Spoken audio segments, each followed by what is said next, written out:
هم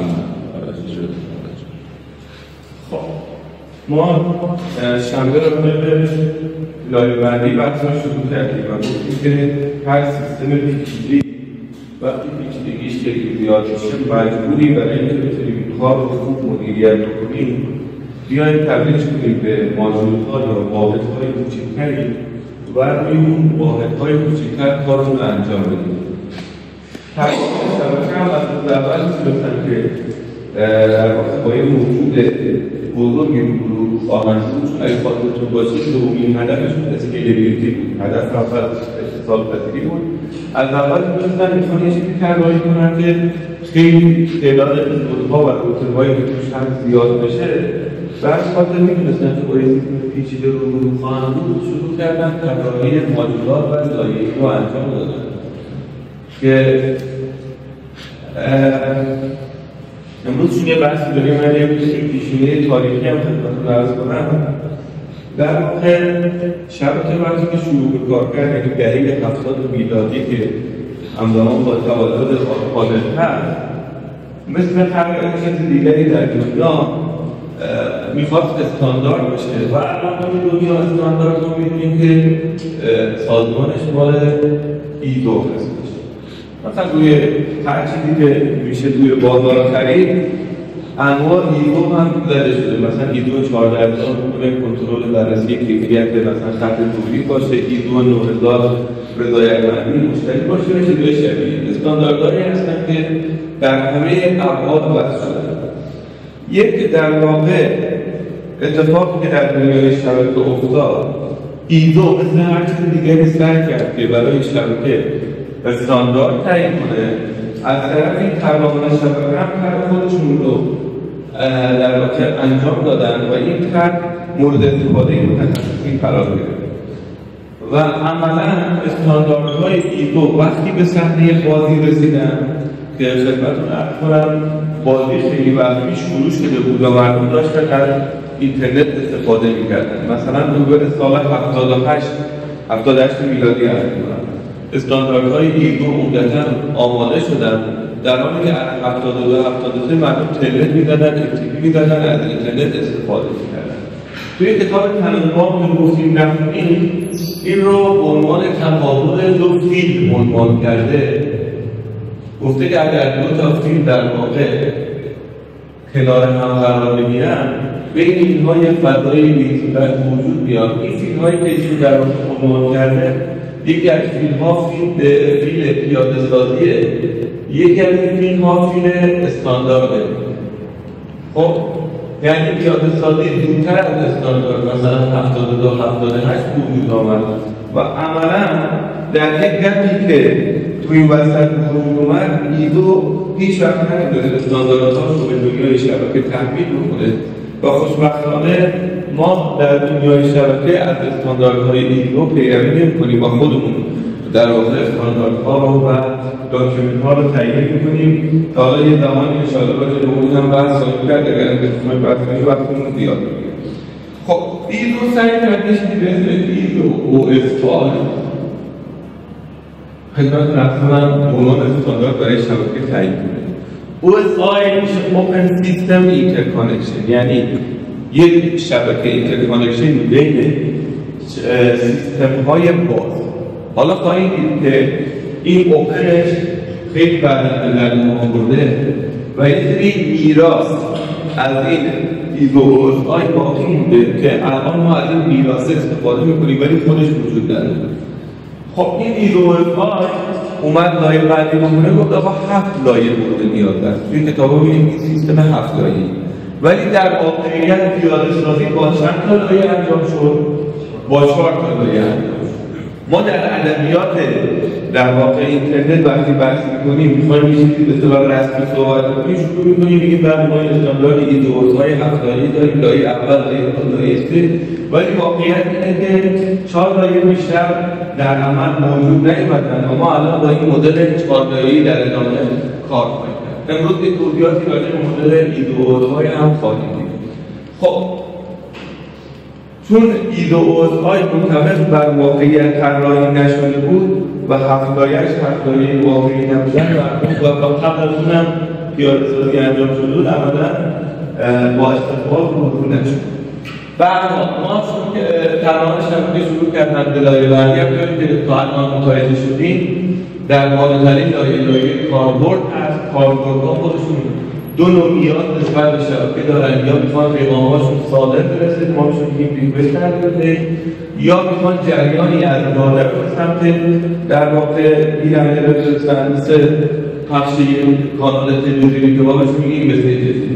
اینها سرعت براشون مهمه و تأخیر خیلی براشون اهمیت داره. در مقابل اینها تأثیر و فعالیت اهمیت کمتری داره و ریلایبیلیتی براشون یک امر حیاتی است. تا اینجا توی میزبان‌ها هست که این دو تا لایه در تمام ادوات شبکه باید حضور داشته باشند. یه لایه شبکه هست و زیرش لایه شبکه‌های فیزیکی که اون سخت افزاری هست که در واقع برای اینا کار انجام. این قسمت هاردور لایه شبکه فیزیکی همون کارت شبکه‌ای هستش توی دستگاهتون می‌بینید. یعنی لایه 1 و لایه 2 لایه 1 و لایه 2 منظور میشه همین یه لایه است. لایه 1 و لایه 2 توی کارت شبکه‌ها پیاده شده. لایه 3 یا آی‌پی هست، هم توی روترها هست، هم توی میزبان‌ها. لایه 4 TCP و UDP توی میزبان‌ها و لایه 5 کاربرد توی میزبان‌ها پیاده شده. خب این لایه بندی به نوعی یک انتظار محسوب میشه که بعدها می‌بینید این انتظار کاملا رعایت نشده. مزایایی که لایه بندی داره معمولا من نمیخوام اون سری واضح جزئیات بشم. اولین چیزی که برای ما برهم میاره ماژولاریتی هست. یعنی ما یه سیستم ماژوله داریم، ماژولار داریم و میتونیم بدون اینکه به بقیه ماژول‌ها آسیب برسونیم یه ماژول رو تغییر بدیم، عوضش کنیم، عملکردش رو کم و زیاد کنیم، بهبودش بدیم و در واقع مدیریتش هم ساده‌تر میشه، چون هر ماژولی قسمتی از کل سیستم است و به نوعی تیکه‌ای از سیستم است. خب اینم گفتیم لایه‌های پایین‌تر رو میتونیم تغییر بدیم، ببینیم که لایه‌های بالاتر و پایین‌ترشون تحت تاثیر قرار میگیرن به شرطی که اینترفیس رو بتونیم درست پیاده کنیم. این جاوا یا در جاوا اگه خاطرتون باشه ما میتونستیم که در واقع یک شیئی رو پیاده سازیش رو سرعتش رو کم و زیاد کنیم به شرط اینکه چیکار کنیم اون واسطی که به بیرون میدیم تغییر نکنه. اگر واسطه تغییر نکنه از دیدگاه بیرون هیچ اتفاقی نیفتاد، ولی از دیدگاه درون سرعت بالاتر داره. یه ماشین رو در نظر بگیریم بیایم موتورش رو عوض کنیم، سیستم ترمزش رو بهبود بدیم، مثلا یه امکاناتی بهش اضافه کنیم که کیفیتش بره بالاتر، ولی از دیدگاه بیرون نحوه استفاده از این و راندنش هنوز با ماشین قبلی یکسان هست و مردم میتونن به راحتی ازش استفاده کنن. و یه نفر دیگه ریوز هست، یعنی ماژول ها رو میشه در جاهای مختلفی مورد استفاده قرار داد. وقتی ماژول ها رو طراحی می‌کنیم میشه ماژول رو به تکرار مورد استفاده قرار داد. مثل فانکشن های برنامه‌نویسی که میشه یه بار بهشون رو با صدا بر ماژول هایی که توی شبکه تشکیل میشن میشه در جای مختلف مورد استفاده قرار داد. یه ایراد اساسی داره که معمولا وقتی که شبکه لایه بندی میکنیم، وقتی که یک موضوع بزرگ رو میشکنیم به تعدادی یه میزانی کارایی رو از دست میدیم. شما اگر کل سیستم رو به عنوان یک تابع طراحی کنید خیلی بهتر هستش از لحاظ سرعت‌هایی که تعدادی تابع طراحی کنید و این توابع رو صدا بزنید، دیتا رو شما برگردونن و این طراحی که کل داخل خودش هست به مراحل وسیع سریع‌تره. این خوندنش، یادگیریش، تحلیل دادنش راحت‌تره، انعطاف زیادی داره، اما این خیلی سریع‌تر هستش. چون دیگه این سرمال صدا زدن و برگردوندن توش داخل خودش هست. من اگه با این ماژول کار داشته باشم باید از این ماژول خارج بشم، برم به اینجا یه چیزی براش بفرستم، ورودی بعد ازش خروجی بگیرم، دوباره اینجا استفاده کنم. ولی وقتی این کد داخل این باشه دیگه این سرمایه نیازی به تحملش نیست. معمولا وقتی که ما لایه بندی انجام میدیم در هر سیستمی، من با سعی کردم با برنامه‌نویسی رو مثال بزنم، در هر سیستمی وقتی که لایه بندی انجام میدیم میگیم مثلا این قسمت عهده فلانی، این قسمت عهده فلانی، سربار زیاد میشه و سرعت یه مقداری کم میشه اما در مقابل قابلیت انعطافمون خیلی بالا. یعنی پیاده سازی ما به نسبت پیاده سازی تکنولوژی قطعاً ایفیشنت‌تر یا ناکارآمدتر. و یک مسئله دیگه اینه که اطلاعات در داخل لایه‌های علمی پنهان شده و به همین خاطر هم هستش که من جلسات اول خدمتتون عرض کردم فهمیدن شبکه مقداری سخته. چون اون اطلاعاتی که ما دنبالش هستیم برای فهم یه جا نیست، در جای مختلف هست و باید خودمون این ارتباطه رو کشف کنیم تا بتونیم متوجه بشیم. خب یکی از میراث‌هایی که از ایدو و اسمای برای ما به جا موند مفهومی هستش به اسم پروتکل. خوشبختانه با این بحث‌های برجام که توی این مدت پیش اومد و پروتکل برجام و الحاق اینها یه مقداری مردم با کلمه پروتکل بیشتر آشنا شدن. الان مفهومی که تو ذهن شما از پروتکل هست چیه؟ بله؟ قرارداد. خب ببینید قرارداد رو اگر میگفتیم یه قرارداد فروش هم وقتی شما می‌بینید مثلا یه چیزی می‌خرید اونم یه قرارداده. ولی پروتکل که اینجا مثلا توی برجام کامپیوتر چیه؟ قانون دستورالعمل. یه سری دستورالعمل اجراییه که دو طرف ملزم بشی اصلا رعایت بشه. این کارها رو شما باید انجام بدید، این کارها رو من باید انجام بدم تا اون اتفاق بیفته. الان وقتی ما سیستم لایه‌بندی رو در واقع طراحی می‌کنیم، وقت برای حکومت این لایه‌ها میایم یه پروتکل در نظر بگیریم. این مسیج استریم باید پروتکل UDP رو اجرا کنه. یعنی کارش رو طبق چه قانون و قراردادی انجام بده؟ طبق UDP. این طبق TCP انجام بده. این لایه شبکه رو طبق IP ازش انتظار داریم کار کنه. و اپلیکیشن پروگرام ها هم مثلا FTP طبق پروتکل FTP، وب طبق پروتکل HTTP، ایمیل طبق SMTP، پاپ3 و آیپد. حالا اینا رو بعدا کم یاد میگیریم، شروع میکنیم برای هر کاری قواعد وضع میکنیم و میگیم باید از این قواعد در واقع پیروی کنیم. خب این هم بعد نیست که بگیم چون حالا بعدا بیشتر بشه پردازیم. گفتیم که ما از ایدو پیروی نمی‌کنیم. در مقابل یه سازمان دیگری وجود داره بهش میگن IETF، اینترنت انجینیرینگ تاسک فورس. یعنی اینترنت انجینیرینگ چی؟ مهندسی اینترنت. تاسک فورس یعنی در واقع یه گروهی یه کاری انجام میدن. یه اصطلاحی تو زبان انگلیسی تصمیمش یه گروهی که مسئول چی هستن؟ مهندسی اینترنت هستن. این گروه یک سری استانداردها رو تحت عنوان RFC وضع می‌کنه، ریکوست فور کامنت، که برای هر پروتکل یه RFC خاص میده. توی اینترنت اگر مثلا بگردیم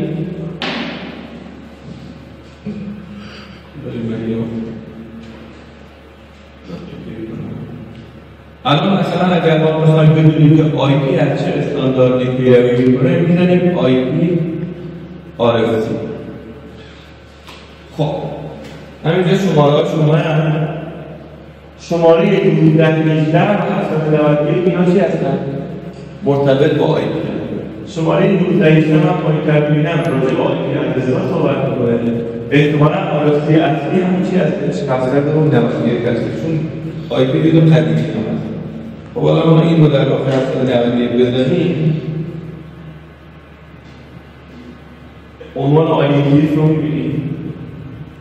این IETF در واقع استاندارد 791 رو تعیین کرده و ما میتونیم ببینیم این استاندارد 791 رو ببینیم.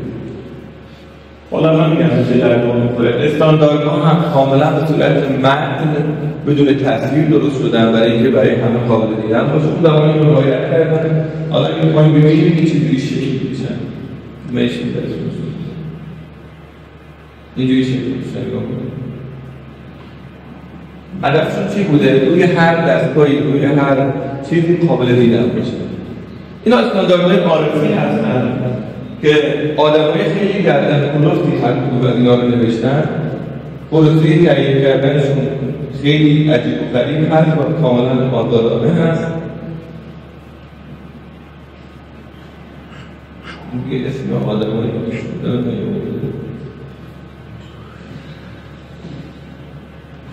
تاریخش هم دقت کنید 1981 بس.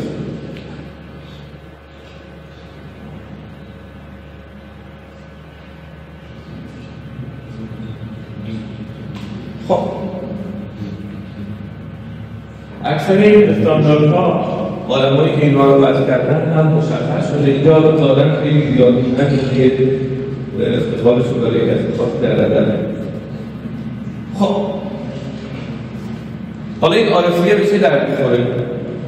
اگر من امروز در ایران تصمیم بگیرم یه روتر بسازم و بخوام با بقیه روترهای دنیا کار بکنم، باید چه کار بکنم؟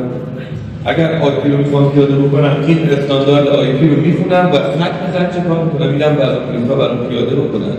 اگر من این استاندارد رو پیاده بکنم، خیالم راحت با روترهای سیسکو و هواوی و بقیه روترها به راحتی صحبت میکنه و هیچ مشکلی نداره. اون کلمه اوه که اینجا گفتیم خیلی مهم هست، اوپن سیستم، یعنی اومد این ایزو او اس آی گفتش آقا از مفهوم پروتکل برای پیاده‌سازی لایه‌ها استفاده می‌کنید و پیاده‌سازی پروتکل‌ها اوپن. یعنی چی؟ یعنی هر کسی آزاده دلش بخواد این رو پیاده بکنه، فقط به شرط اینکه طوری پیاده بکنه که بتونه با بقیه ارتباط داشته باشه، یعنی اینترفیس رو رعایت کنه. دیگه کاری به جور پیاده‌سازی نداره. سیسکو آیپیشو چجوری پیاده کرده، شرکتی ما توی ایران چجوری پیاده کرده. ممکنه اینجور با یه روشی که باشه آی پی رو خیلی سریع‌تر و بهتر اجرا کنه، ولی زبان ارتباطش با بیرون باید چه باشه؟ یکسان باشه تا بتونه با بقیه صحبت کنه. خب پس یه مفهوم خیلی مهم ما اینجا داریم به اسم پروتکل که از ایزو او اس آی این رو به ارث گرفتی و یک در واقع بیلدینگ بلاک یا یک جزء سازنده اصلی در دنیا میشود.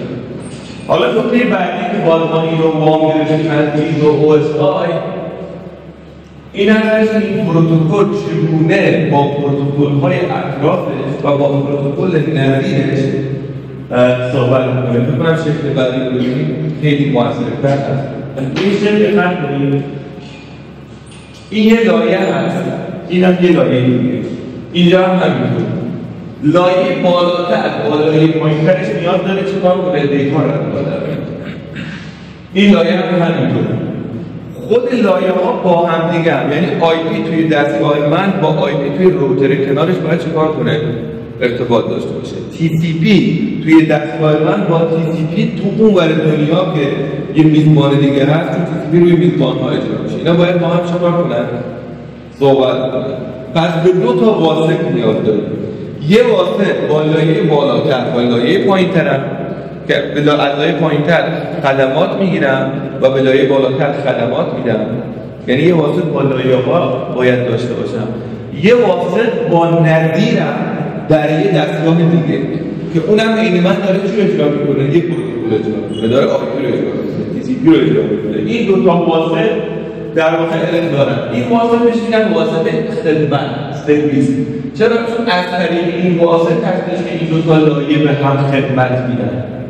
یعنی کاری که من از لایه پایین انتظار دارم از چه طریقی ازش میگیرم؟ از طریق این واسطه بهش میگیرم. بعد خاطر بهش میگم واسط خدمت. این سرویس اینترفیس. اما وقتی این دو تا با هم میخوان صحبت بکنن، به اصطلاح اینا معادل همن، نظیر همن.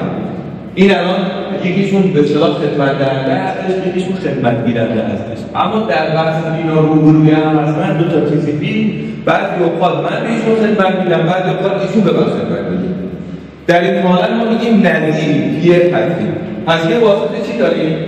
نظیر به نظیر داریم. واسطه الان این دو تا پروتکل که توی لایه یکسانی هستن یه واسطه نظیر به نظیر دارن، یه واسطه خدمت دارن. اون مثالی که جلسه قبل زدیم، یه بازرگان ایرانی میخواست با یه بازرگان چینی صحبت بکنه، کارش رو به کی میده؟ مترجم. با مترجم چه واسطی درست میکنه؟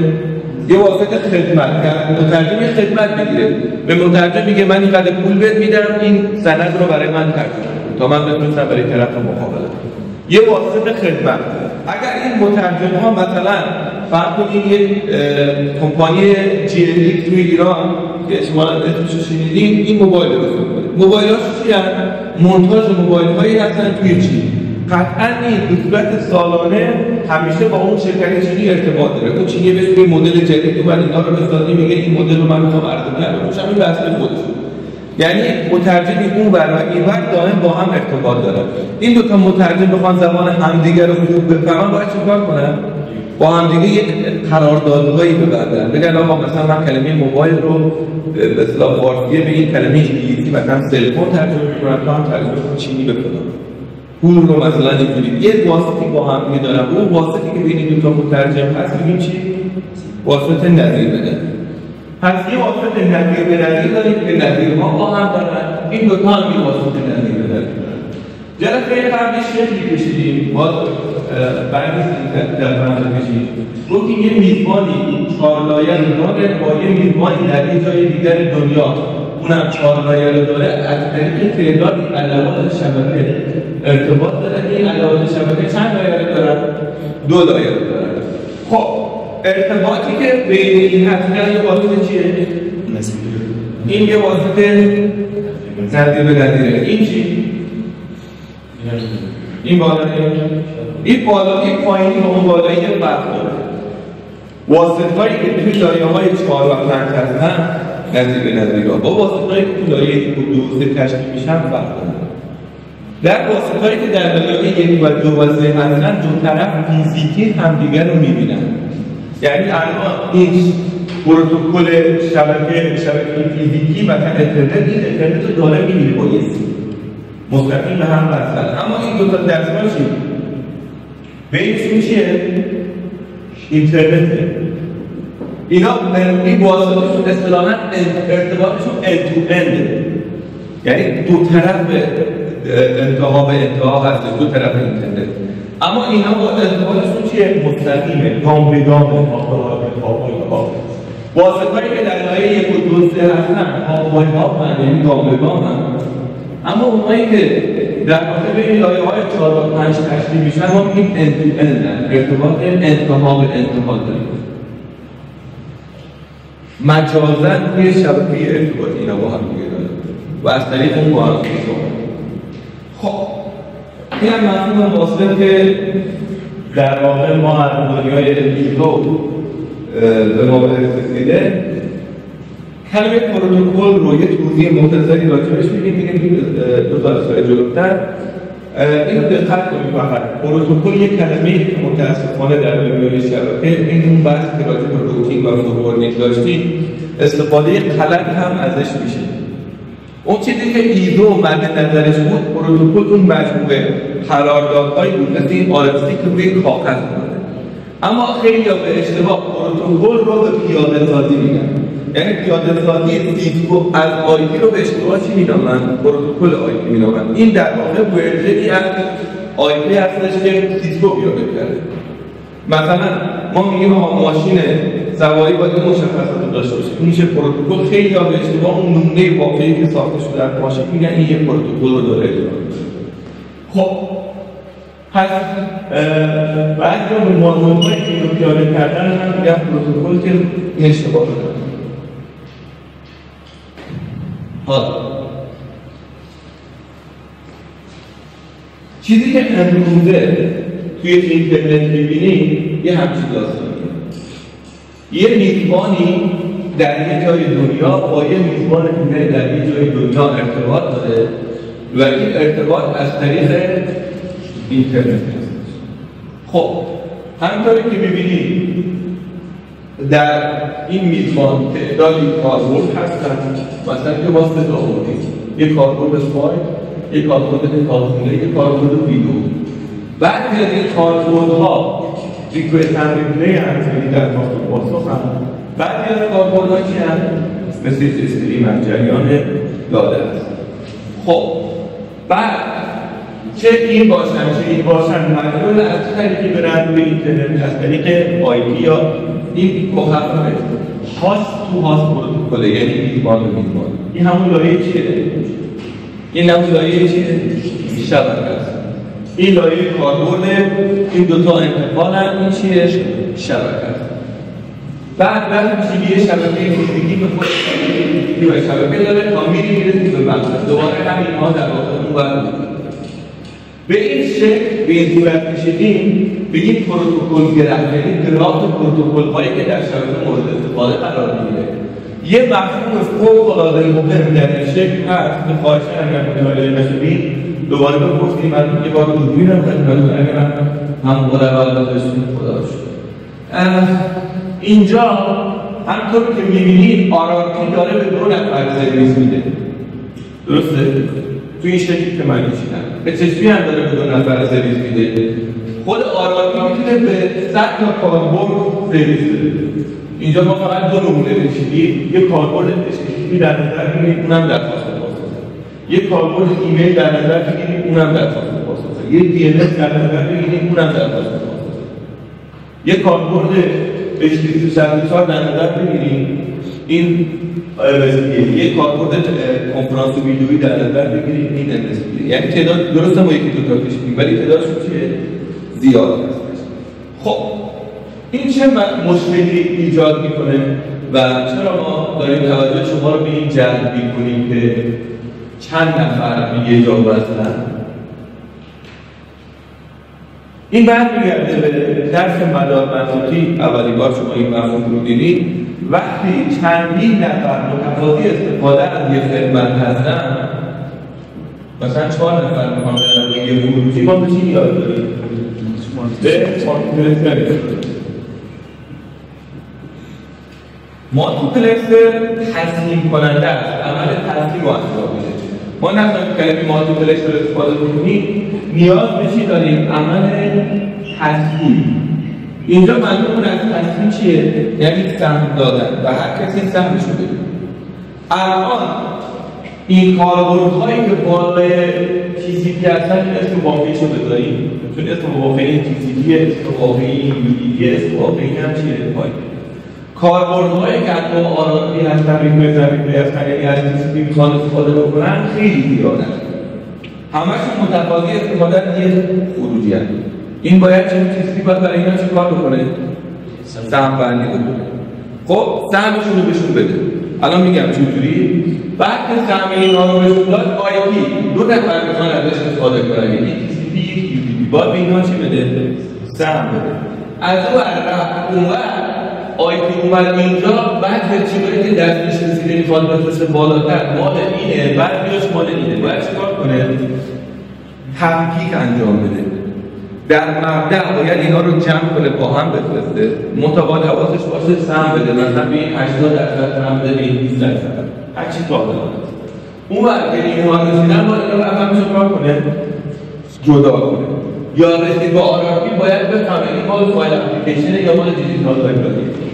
باید اینها رو جدا کنه. یعنی عملا ما تسلیم داریم و چی؟ تفکیک. تسلیم در کجا انجام میشه؟ در مبلغ و تفکیک در مبلغ. تا اینجا چیز تکراریه و قابل فهم. در این گراماتیکی برای اینکه درست کار بکنه ما نیاز داریم این پروتکل‌ها عمل تسلیم و تفکیک رو به کرات انجام بدن تا بتونه کار انجام بشه. حالا به چه صورتی این رو بیاریم؟ این چیزی که میخوام متوجه بشیم و مهم هست چگونه ما عمل تسلیم و تفکیک رو انجام بدیم. من یک مثال از دنیای واقعی میخوام خدمتتون بزنم که کاملا ملموسه. تصور کنید ما در سیستم پست که خیلی شبیه اطلاعات توی سیستم پست به این شبکه منتقل میشه، برای اینکه نامه‌ای به دست ما برسه یا دیجیتالای کالایی رو برای ما بفرسته به چه صورت عمل می‌کنیم؟ یه آدرس پستی داریم.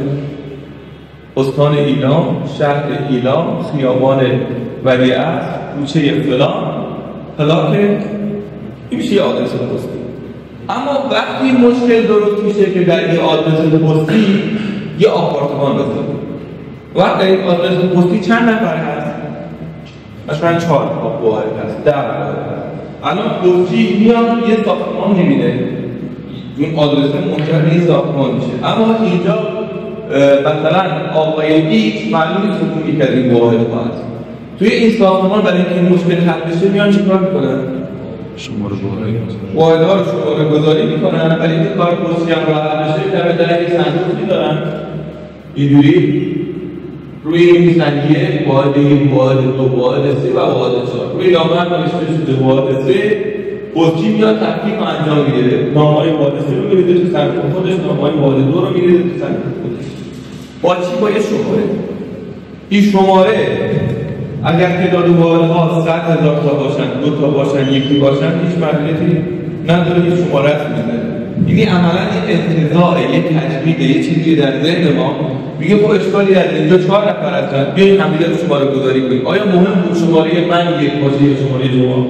این شماره است. میاد این چه کار میکنه؟ عین همین کار انجام میده.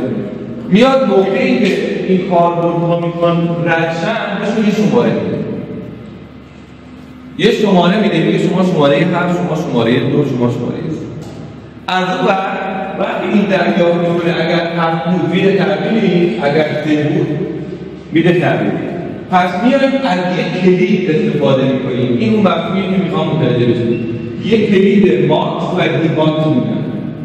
دیماکس کی یا ماکس کلید ماکس مخفف مالتیپلکسینگ، دیماکس هم دیماکس. این کلید چیه؟ کلید تصمیم و تفکیک. موقعی که اینا رو میخوایم تصمیم کنیم بهشون یه شماره میدیم و میگیم آقا مثلا این شماره 2 حالا با هر کیفیتی بخوایم مثلا 80% شماره 50، 20% شماره 2 ولی این شماره میدیم که بشناسیم. از اون با همین شماره تفکیک میکنیم. خب اگر در دنیا لایه انتقال باشیم این کلیده اسم معروف داره. کسی میدونه؟ در انتقال این کلیده اسم خیلی معروف داره و خیلی روش میخورده. HTTP از چی استفاده میکنه؟ 80 برای HTTP چیه؟ پورت.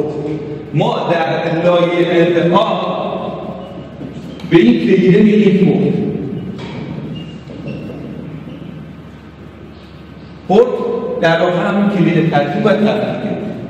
وقتی TCP یه مسئله رو میفرسته یک پورت فرستنده داره، یه پورت گیرنده، یعنی از کجا اومده و به کجا میره. پورت فرستنده کلید تصمیم یا کلید تفکیک؟ کلید تصمیم. با چی جدا میکنیم؟ با پورت گیرنده. اون چیه؟ کلید تفکیک. الان چجوری کامپیوتر ما متوجه میشه که این بسته اومده مال مرورگره، این بسته اومده مال FTP، این مال ایمیله؟ از روی شماره پورت. پس شماره پورت در واقع در پروتکل لایه انتقال یک کلیده که ما از روی اون متوجه میشیم بسته رو باید یکی تعریف کنیم. در پروتکل IP یک بیلدی برنامه لایه پروتکل IP هدر یا سرایتشون کامل خدمتتون نشون میدیم. یه جلسه فقط راجع به سرایت میگیم. اینقدر مسئله داره. یه بیلدی در هدر IP هست. این لایه انتقال هم TCP هم UDP از مفهوم پورت استفاده. در RRP و در HTTP یا IP یه بیلدی هست به اسم پروتکل که پروتکل لایه بالاتر رو تعیین می‌کنه. که این فیلد پروتکل اگر UDP باشه یعنی بسته مال لایه UDP، اگر TCP باشه یعنی مال TCP. غیر از این مقادیر دیگه هم داره، چون بعضی از کاربردها هستن آخر فصل امروز یا جلسه آینده هست این نکته که همه کاربردها مربوط نیستن TCP یا UDP باشن. کاربردهایی هستن مثلا در TCP نمی‌بینید. اونا فیلد پروتکل خاص خودشون دارن. معروف‌ترینشون که شاید بعضی‌ها شنیده باشید ICMP در واقع فیلد پروتکلیه که در روی TCP سوار شده در روی UDP. به هر حال یک فیلد پروتکل هست که مشخص می‌کنه بسته مال چیه. در اینجا چی؟ یک فیلدی هست که پورت که مشخص می‌کنه لایه بالاتر بسته مال کیه، از کجا اومده و به کجا. پس ما برای اینکه در لایه پایین‌تر بین متفاوت‌های لایه بالاتر تفاوت قائل بشیم و اینا رو بشناسیم، تصحیح کنیم، تحلیل کنیم، از چه استفاده می‌کنیم؟ مفهومی به اسم کلید تنظیم و تحلیل. این عنوان کلیشه ولی در ترجمه بعداً خواهیم ببینید اسم داره. کلی و مثلا اینجوری در ادبیات میگن در پورت، مفهوم پورت یک کلید چیه؟ تصحیح. یک کلید تحلیل. تو هر کدوم از لایه‌ها من شما میگم این یک کلید تصمیم یا تفکیک. ولی امروز باید یاد گرفته باشیم که این کلید به چه دردیه. خب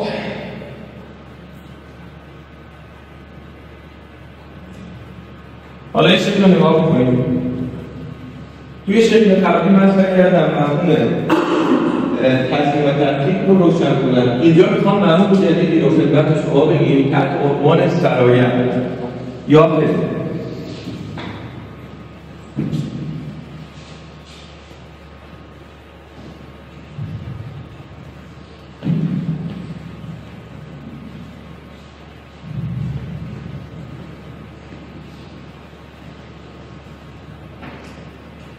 اینم در بحث ما مفهوم فوق‌العاده مهمی هست.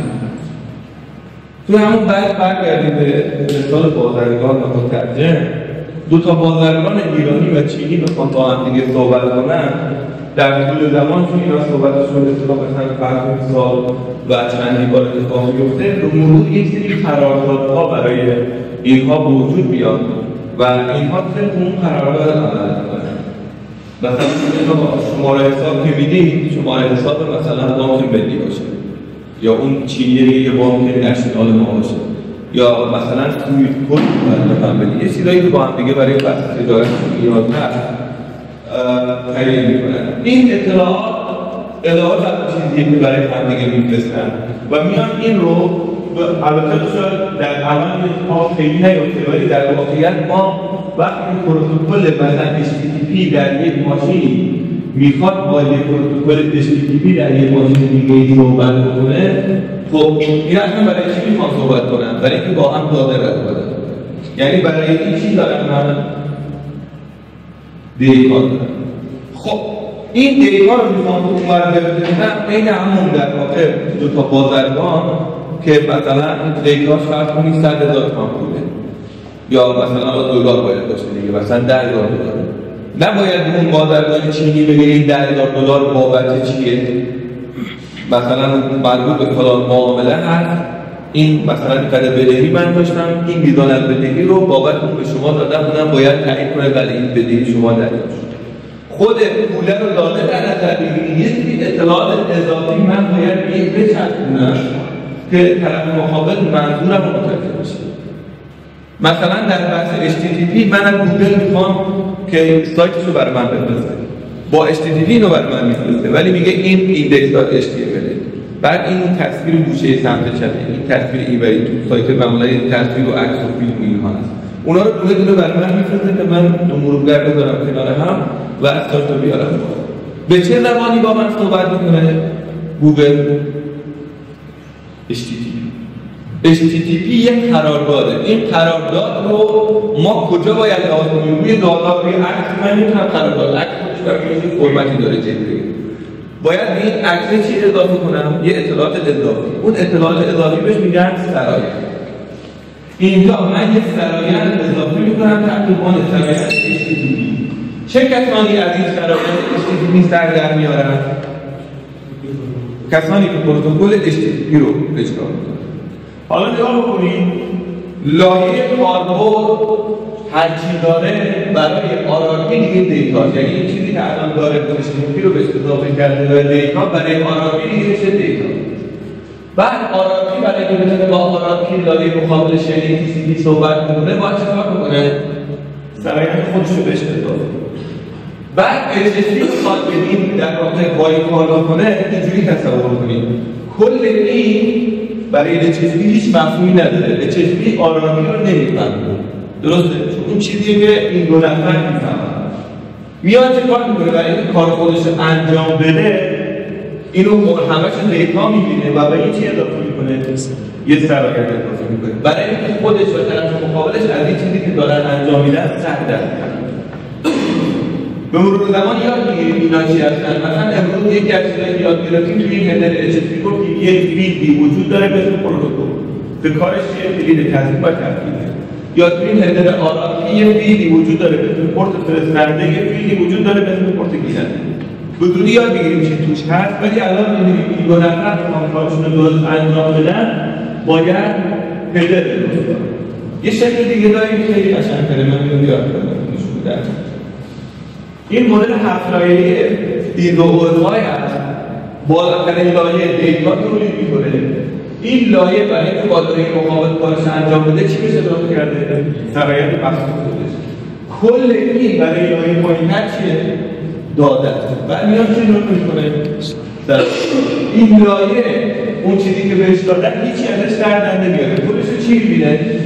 داده میبینه. بعد میاد سرای خودش نگاه کنید هر دفعه میشه داده. بعد این نکته جالبه این که هم آخرین لایه چیکار میکنه؟ هم فرایند اضافه میکنه هم پی آیند ما ترجمه کردیم اضافه میکنه. اون در واقع میشه هدر. این چیزی که ما ترجمه کردیم پی آیند تریده. ترجمه دیگه هم میشه ازش کردیم. این ترجمه دیگه بود. بعضی ها ته آیند ترجمه کردیم.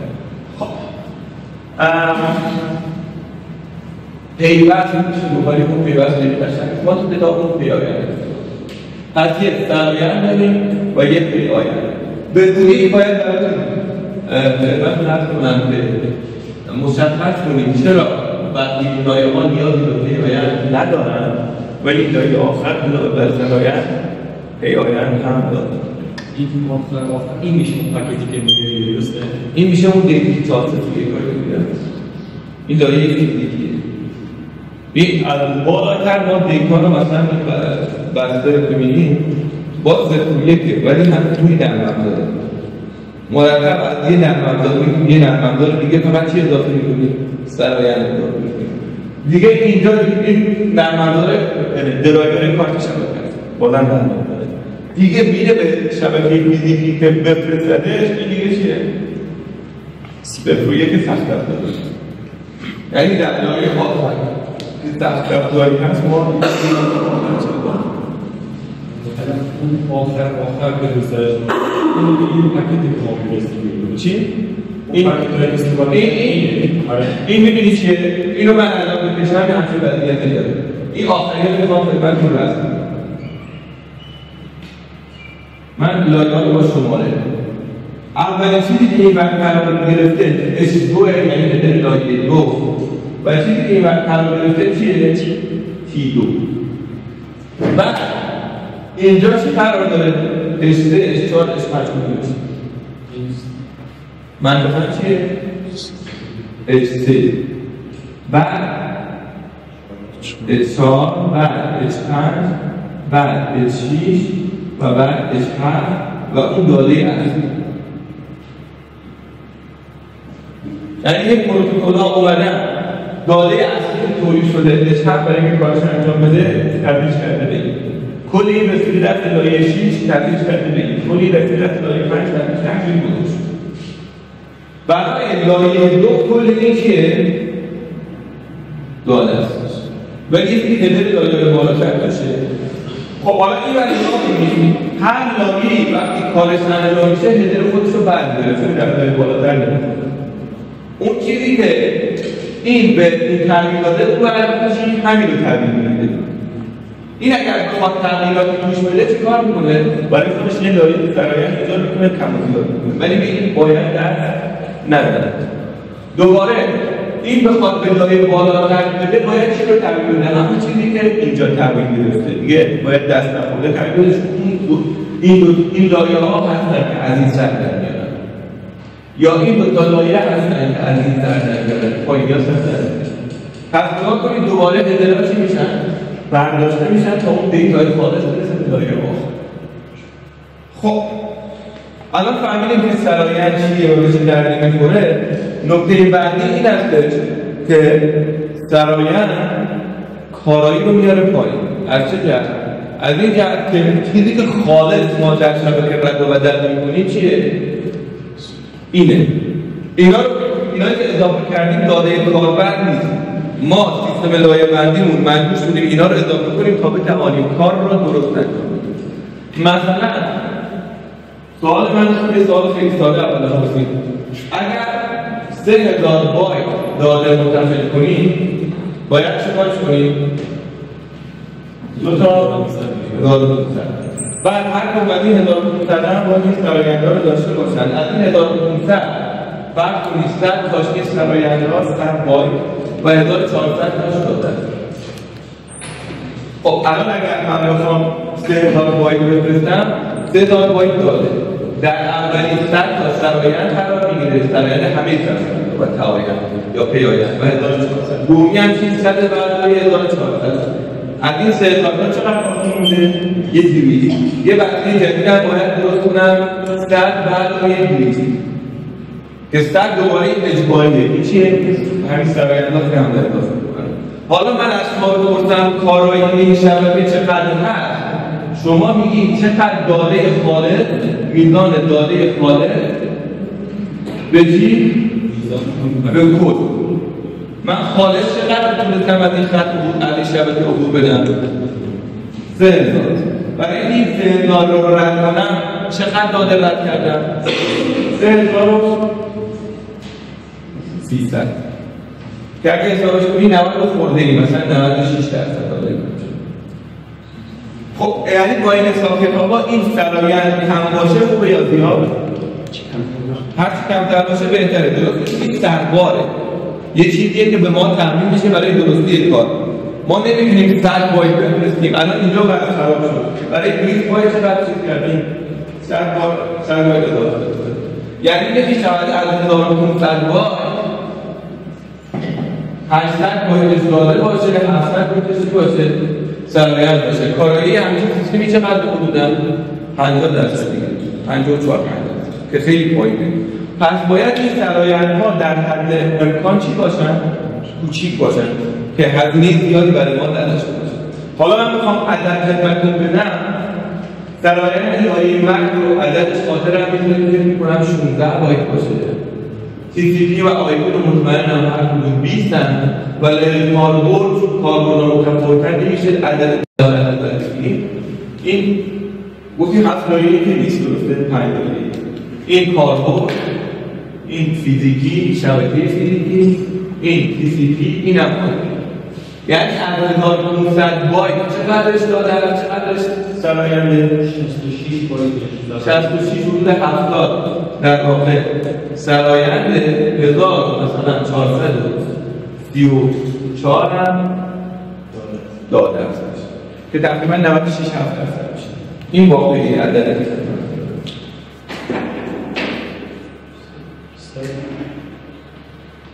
خب این میدانی دیگرد بکنیم بعد اینترنشنال استاندارد ارگانیزیشن یعنی سازمان بین‌المللی استاندارد این اومد این دو موضوعای رو مطرح کرد. اولی در واقع در خود این دو موضوع سال 1972 بیرون اومد. سال 78 شروع به کار کرد. اولین سالی که تونست که پروتکل بده بیرون 79 بود. اما آلمانه سال 62 کلید فرود و سال 74 آماده بود. یعنی سال 74 مردم که کاملا استفاده می‌کردن. حالا به نظر شما سال 79 یعنی 5 سال بعد کسی میاد یه چیزی که کار میکنه و استفاده میکنه رو کنار بذاره و بگه ما از استاندارد شما پیروی میکنیم. اینا استانداردشون دیر آماده شد و مورد استقبال دنیای شبکه قرار نگرفت و شبکه به همون پروتکل‌های TCP/IPش ادامه داد و عملاً استاندارد فقط توی کتاب‌ها باقی موند. عرض کردیم از این OSI که میشه اوپن سیستم اینترکانکشن اوپنش برای ما خیلی مهمه. اجازه میده به ویندر یعنی کسانی که دستگاه می‌سازن توی چورت و اینجور که پروتکل‌ها رو هر جوری دلشون خواهد به صورت اوپن ایمپلیمنت کنن بدونی که برای دیگران مشکلی درسته. این اوپن بودنش برای خیلی به نفع دنیای شبکه شد و یه آزادی عملی در اختیار شرکت‌های سازنده ادوات شبکه قرار. این مدل 7 لایه‌ای ایزوه. ما امروز این مدل رو یا جلسه بعد راجعش خواهیم داد. اما می‌بینیم این مدل در واقعیت وجود نداره و بعد از لایه‌ها از بین رفتن و عملکردی که فرماندهان این دو عضوهای مد نظرشون بود یا رفته لایه بالاتر یا رفته لایه پایین‌تر. در تصور این لایه 5 ناپدید شده. حالتاً اگر لایه 5 ناپدید شده یا لایه 6 داره کارش انجام میده یا لایه 4 داره کارش انجام میده. نمیشه بره لایه 2 یا 1. عملا از مدل 7 لایه اپلیکیشن که لایه کاربرد هست باقی موند. 2 تا لایه دیگه این در نظر گرفته بودن تحت عنوان پرزنتیشن یعنی نمایش و سشن یعنی جلسه. هر دو لایه امروزه از بین رفتن و وجود ندارن، یعنی لایه‌های 5 و 6. لایه 4 لایه انتقال. وقتی میگیم 5 و 6 منظورمون ایدوکورهای. لایه 4 انتقال امروز همونجوری که اونا گفتن وجود داره. لایه نتورک شبکه همونجوری وجود داره. این دو تا لایه هم نظر ما هم چی هم؟ یه لایه هستن. شبکه TCP رو ایدوکورهای به صورت لایه پیوند و لایه سخت افزار دید. ما سخت افزار رو خیلی به عنوان لایه به رسمیت میشناسیم چون در مبادئ استفاده میشه و این رو یه لایه. ولی عرض کردم در ادبیاتمون در صحبتمون از مدل 5 لایه‌ای انگار استفاده می‌کنیم. وقتی میگیم لایه 3 منظورمون شبکه هستش، وقتی میگیم 1 و 2 منظورمون همین 2 تا لایه پایینی هستن. انتقال میشه 4 5 و 6 دیگه عملا وجود نداره و 7 رو اومدیم گرفتیم چی؟ 5. این مدل واقعی امروزه وجود داره. در دستگاه‌های بین راه نیازی به لایه انتقال بالاتر نیست، فقط شبکه و دیتا لینک و فیزیکال داره. این لایه سخت افزاریه. بقیه لایه‌ها لایه‌های نرم افزاری هستن که یه نرم افزاری کلی داره اجرا میشه. توی این گوشه سمت چپ اسلاید راجع به هر کدوم از لایه‌ها یه مثال زدیم و یه ویژگیش رو مورد صحبت قرار دادیم. توی استادی بعدی دقیقاً رو هم بحث می‌کنیم. نکته که الان می‌خوایم یاد بگیریم این است که در هر لایه‌ای اطلاعات یه اسم داره. در لایه فیزیکی ما میگیم بیت‌های خام، چون چیز در واقع قالبی نداره. در لایه دیتا لینک یا پیوند داده ما به اطلاعات میگیم فریم خواب ترجمه شده.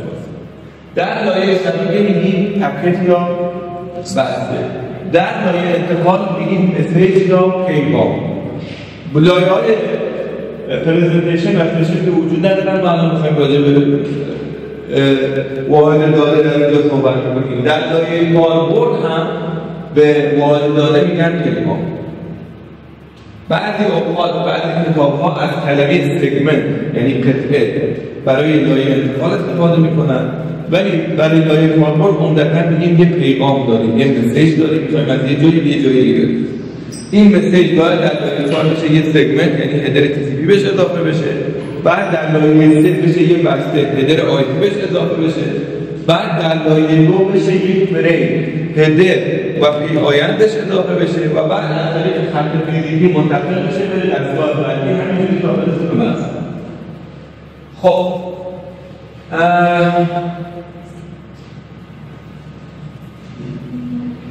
من میخوام امروز در واقع بذارید اسپیکری داره ببینید و بعد برمیگردیم این اسلاید. این مدل سرایند و پیایند رو خدمتتون توضیح دادیم که پیغام از اینجا شروع می‌کنه حرکت کردن، سرایند بهش اضافه میشه.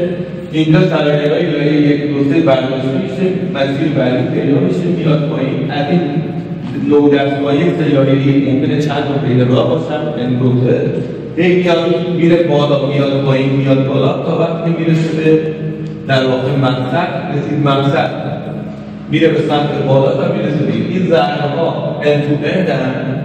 آبی‌ها هاپ‌بای هاپ یعنی در هر هاپ وجود دارن. آبی‌ها توی تمام مقدارهای شبکه باید وجود داشته باشن. از ذره‌ها فقط توی میزبان‌ها باید وجود داشته باشن. اینو چون قبلا توضیح دادیم من دیگه خیلی واردش نمیشم. بعد کاری که انجام میدیم در مدل OSI چند تا مفهوم هست خیلی مهم هست. الان برمیگردم اینا رو توضیح میدم. اینترفیس رو پروتکل رو گفتیم، سرویس هم گفت که بیاید دقیق‌تر بحث کنیم. برمیگردم این اسلاید. بعد اسلاید بعدی راجع به هر لایه میگیم اینترفیسش چیه، پروتکلش چیه و سرویسش چیه. یعنی چه پروتکل‌هایی در این لایه اجرا میشن، چه خدماتی به لایه‌های اطرافش میدن و این خدمات در طریق چه واسطه‌ای میدن اینترفیس. برای همه لایه‌ها این دو عضوهای مشخص کردن که سرویس اینه، اینترفیس اینه و پروتکل. اینو خدمت پایین گفتم اون لایه‌ها تا میرسیم به لایه 7 و نهایتاً این ما چه امروزه تحت عنوان اینترنت ما میشناسیم 7 لایه‌ای نیستش، بلکه 4 لایه‌ای هست: لایه کاربرد، لایه انتقال، لایه شبکه و لایه شبکه. خب ما برای هر لایه چه لایه تا مفهوم داریم، چه پروتکل‌هایی در لایه حضور دارن، چه خدماتی به لایه بالاتر و پایین‌تر میدن و این خدمات رو از طریق چه اینترفیس یا واسطه میدن. الان چیزی که می‌خوایم در آخر وقتمون بحث کنیم راجع به لایه‌های نمایش و جلسه بحث کنیم و اینها رو همینجا دیگه ببندیم چون وجود ندارن واقعا. ببینید اینها چیکار می‌خواستن بکنن، یعنی خدمتشون چی بود، سرویسشون چی بود، چون الان وجود ندارن پس اینترفیسی هم ندارن، پروتکلی هم ندارن، درسته؟ چون لایه‌شون نیست. منتها الان این پروتکل و خدمتشون کجا رفته و کی داره این کار رو بر ما انجام میده. خب از نمایش شروع بکنیم. در واقع من میخوام طرز فکر طراحان ایل و اوزآی رو شما منتقل کنم. طراحان ایل و اوزآی اینجوری پیش خودشون فکر کردن، گفتن که اینتجر مثلا در تمام کامپیوترهای دنیا یه شکلی، یه کامپیوتری ممکنه اینتجر رو 32 بیتی ببینه، یه کامپیوتر اینتجر رو 64 بیتی ببینه، یه کامپیوتر اینتجر رو 16 بیتی ببینه. همین داستان رو میشه برای دابل و فلوت هم چیکار کرد؟ مطرح کرد. همین داستان رو برای استرینگ هم میشه گفت. کاراکتر همه کامپیوترها لزومی نداره که برای نمایش کاراکتر از استاندارد اصلی استفاده کنه، ممکن از استاندارد دیگه استفاده بشه. یعنی چی؟ یعنی نمایش داده، نحوه پرزنتیشن داده به کاربر در دستگاه‌های مختلف دنیا با هم چی هست؟ متفاوت هست. این یه داستان عجیب‌تر رو موقع داشتن، تقریبا الان دیگه داره رفت میشه. دو نوع دستگاه داشتن. یه دستگاهی که ما امروزه تحت عنوان PC یا پرسونال کامپیوتر میشناسیم و یه دستگاه دیگه بودن که تحت عنوان استیشنال سرور بودن و الان دیگه کم کم از بین رفتن و حتی سرورها هم دارن نیروز رو اجرا میکنن یا نیروز رو. اون موقع این دستگاه سیستم عاملشون یه تفاوت اساسی داشت. از این جهت حتی اگر ما تمام دنیا رو مجبور میکردیم در اون زمان که میگفتیم آقا اینتجراتون رو بیایید بگیریم سیکیوریتی قبول کنیم، آقا کسی 16 بیتی 64 بیتی حق نداره که اصلا همچین اجباری هم نمیشه. اما اگر اینتجر رو بگیریم 32 بیتی ما میتونیم حافظه رو در اکثر دستگاه با عدد بایت سازماندهی کردن. یه اینتجر 32 بیتی از لحاظ هگزادسیمال چجور عددیه؟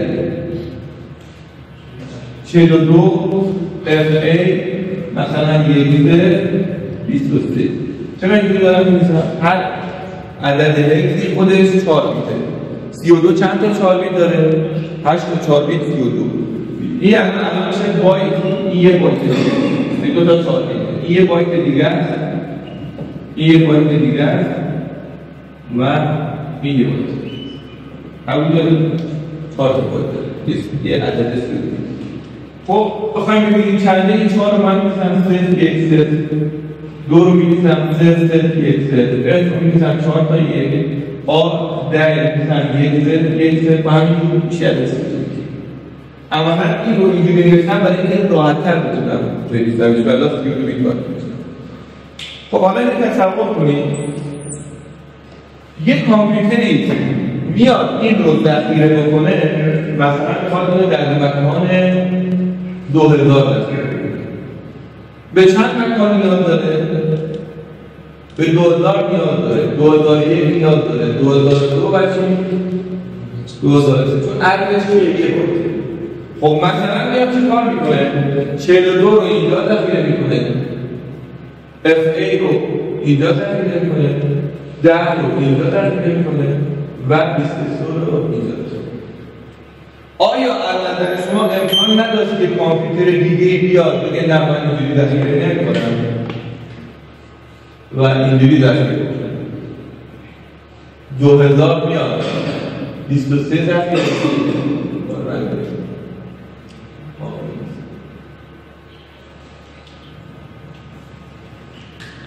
یعنی اول بیاد بیت کمردشه. میدونید این کمردشه، این چیه؟ با ارتشه. این کامپیوتر اومد اول با ارتش رو داخل کمردش رو یکی دیگه میاد میگه 23 10 ای برای چه؟ خب مادامی که من داخل کامپیوتر خودم هستم، اگر بخوام این رو بردارم میدونم که 23 چیه؟ کمردشه و 42 چیه؟ با ارتشه. بخوام دو تا عدد از حافظه بردارم و جمع بزنم، وقتی اینجوری ذخیره کردم، یعنی با ارتش اینجا کمردش. دو تا عدد بخوام از حافظه بردارم، اینا رو که بردارم اینجوری زیر هم می‌ریزم، این انتهاشون هر اینه که با ارتشه اون برایش کمردشه. اینجوری می‌ریزم و جمع می‌زنم، درسته؟ اما شبکه ارتباطی که دستگاه دارم روی یه چیه؟ بستر اینترنته و دو دستگاه مختلف از اینا ممکنه با هم ارتباط داشته باشن. یعنی یه ماشین اینجوری با یه ماشین اینجوری ارتباط داشته باشه. تصور کنید یه ماشینی که اینجوری ذخیره کرده اطلاعات رو بفرسته برای یه ماشینی که اینوری داره اینجوری ذخیره کرده. به نظرتون چه اتفاقی میفته؟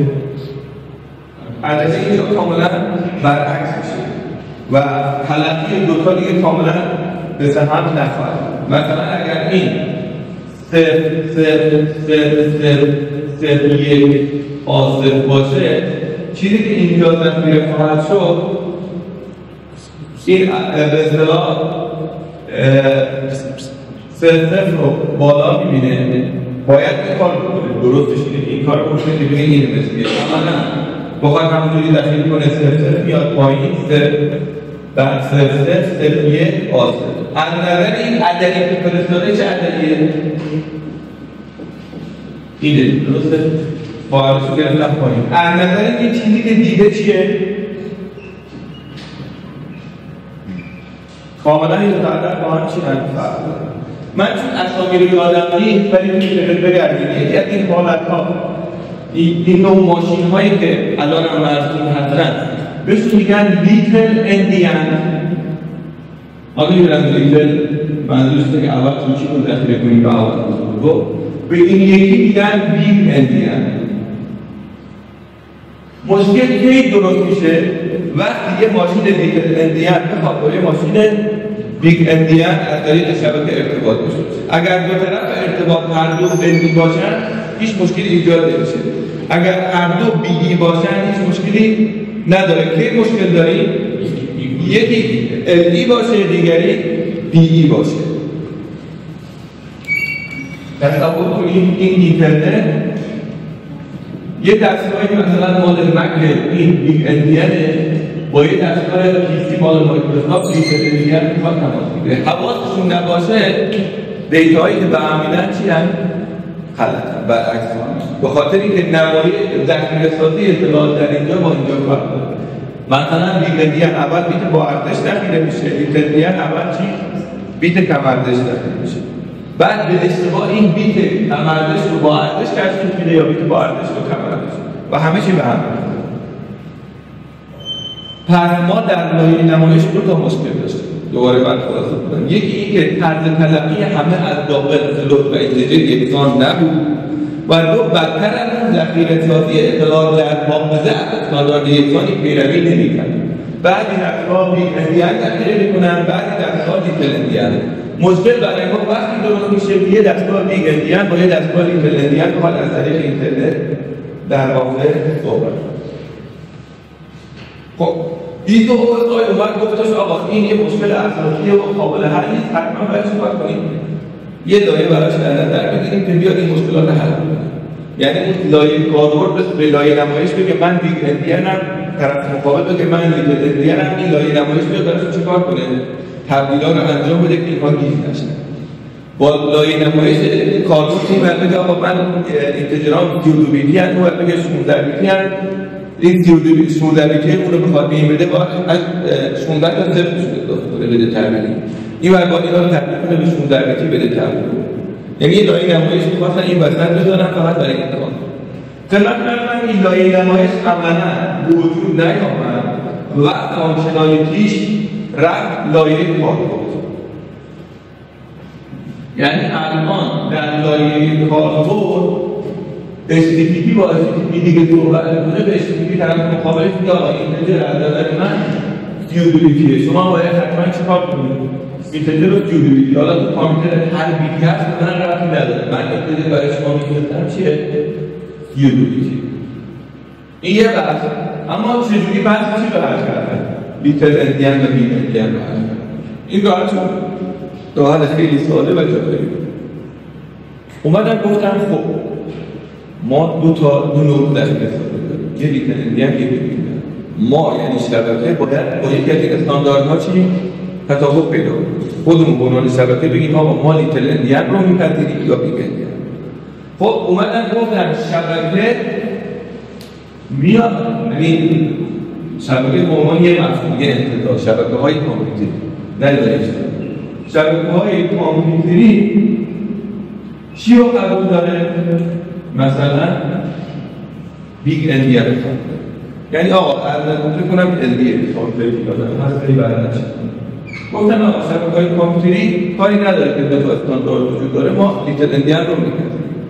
حالا چجوری با یه دست حالا دیگه مشکل نمیشه این که خدمت مردم دو تا دستگاه بیگ اندین و لیتل اندین با هم صحبت کنن، چون شبکه خودش لیتل اندین رو پذیرفته. وقتی مشکل پیش میاد که لیتل اندین به خودشه با یه بیگ اندین صحبت.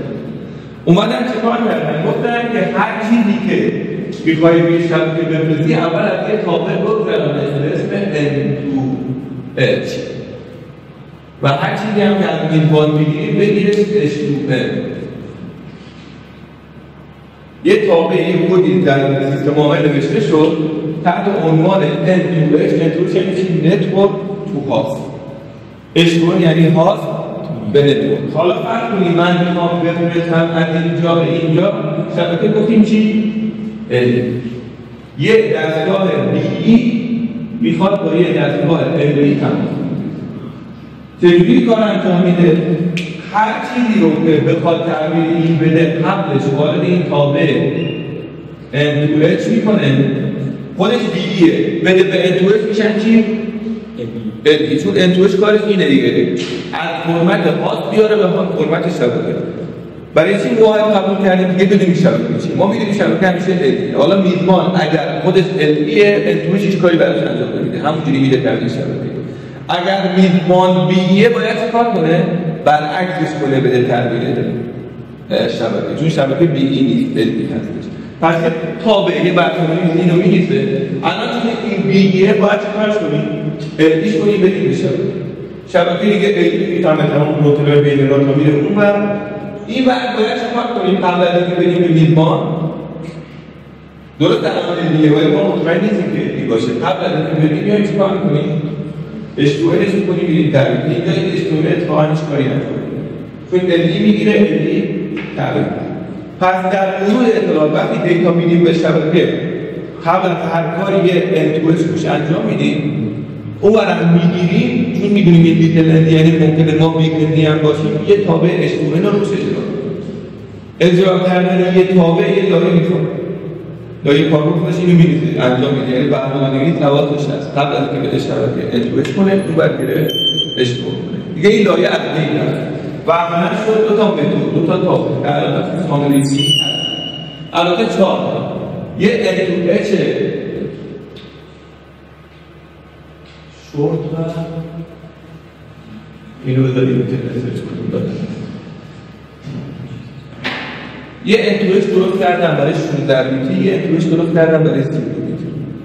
یعنی 16 بیتی چجوری LE تبدیل میشه 32 بیتی که دو تا اش دارن اینا رو بدونیم بعد. یه زمانی انتخاب کنیم برنامه‌نویسیتون بعد میشه. N2H L و S شما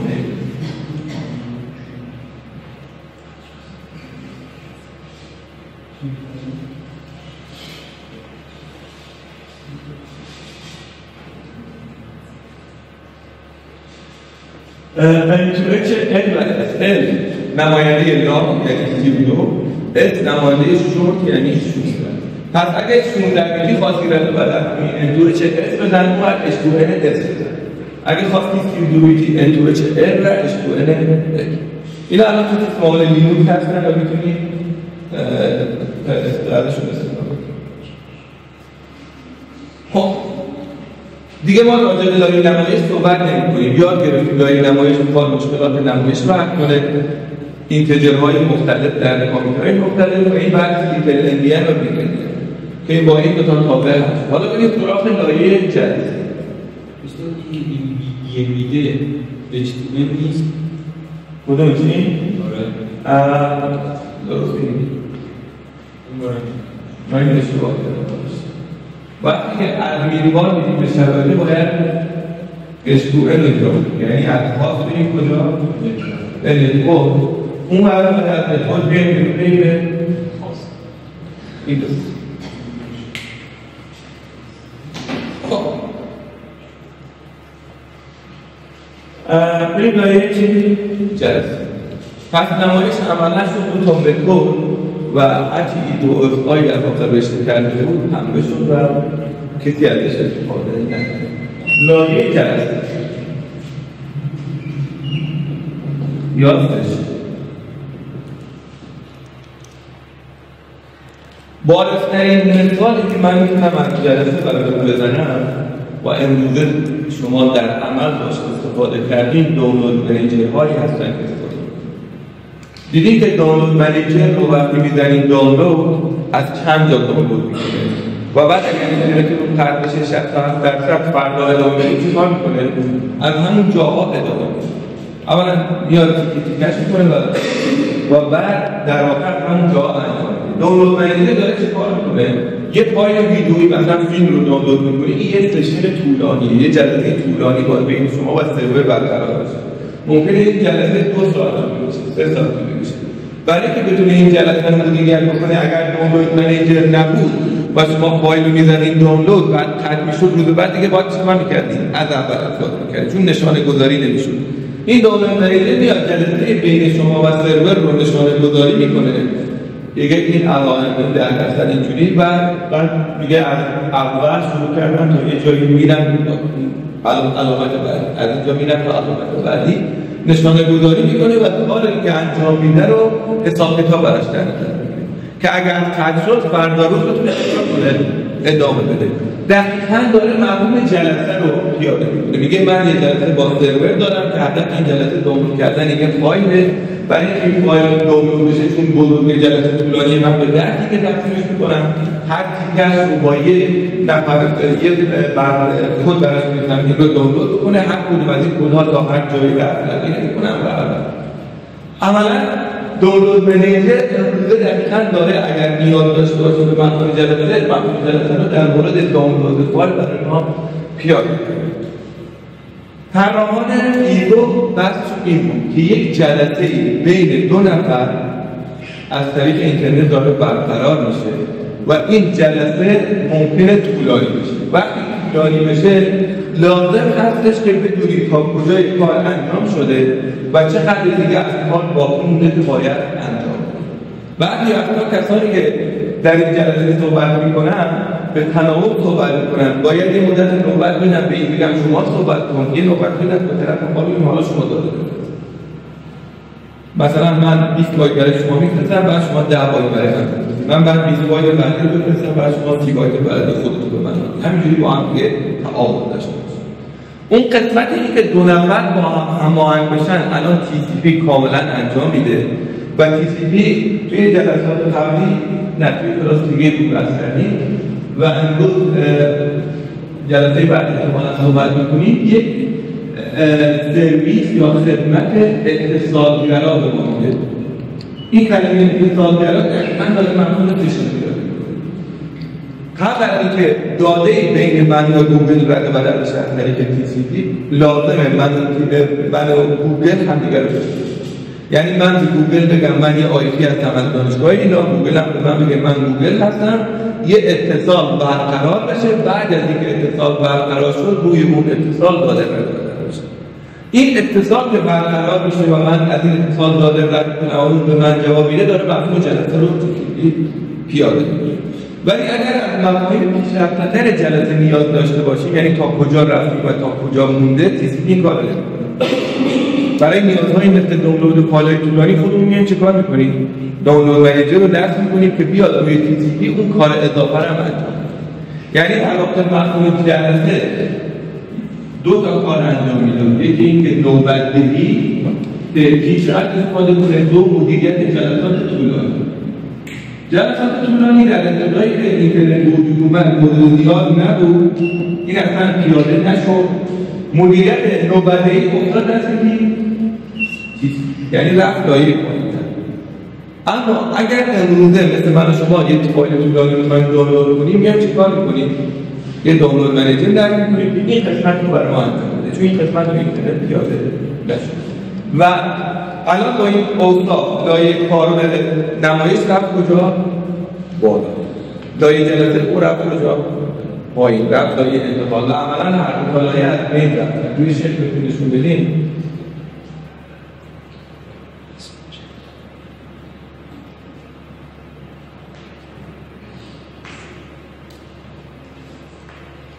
این لایه پرزنتیشن یا نمایش رفت دل اپلیکیشن و دیگه امروزه وجود نداره.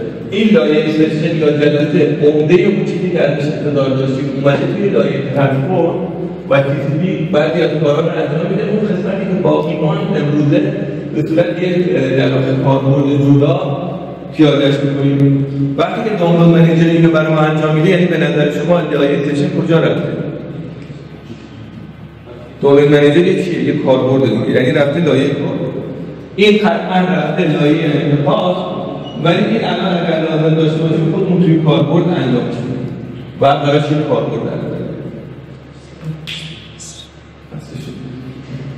خب جلسه بعد ببینید ما هنوز وارد درس نشدیم، فقط فصل یک مقدمات. ان شاءالله دیگه هفته آینده مقدمات رو تموم کنیم و شروع کنیم لایه 2 رو درس دادن. در ما الان این مرور گفتیم کلیه راجع به اینترنت. خسته نباشید.